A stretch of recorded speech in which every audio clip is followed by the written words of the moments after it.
Hey guys, Trent here from How To Haven, back again with another quick tutorial. And today we're going to fix the problem of your monitor turning off while you're gaming.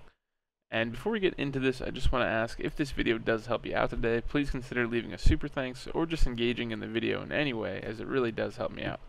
But let's get right into this, and how we're going to fix this problem is by uninstalling the drivers on our graphics card and then installing the recommended drivers from the manufacturer's website. And what we need to do this first is this tool, this DDU, it's called, Display Driver Uninstaller. I'll link the website in the description so you can download it, but I'm going to go ahead and do that. Hit the link here for your region and wait 5 seconds and the download will start.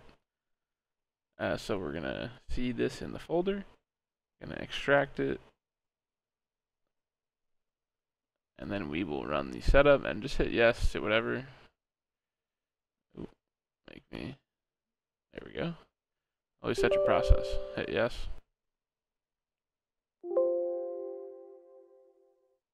Just hit, look at this for a second if you want. I'm just gonna Alright, once you've got the program open, all you really need to do is select your device. We want the GPU, and I have AMD, so I'm going to select AMD. And I am personally going to do clean and restart. You can choose whichever one you want. And we'll hit that. And we'll see what happens. And hopefully it works without any problems.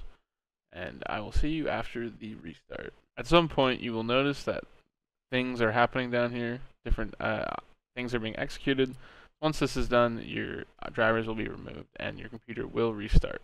Once we've successfully restarted our computer, we need to now install the drivers. And you might have some, display issues because you don't have the correct drivers until you download the right ones.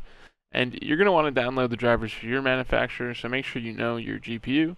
For me, I simply Googled Radeon RX 580 drivers, which is the graphic card that I have, went to the website for AMD, and it went to the Windows 10, and I downloaded the auto detect and install because that's what I want. If you know your own version, download that version, and when you go to download it, hit yes, hit install, and you'll be good to go. This will take a little while to do.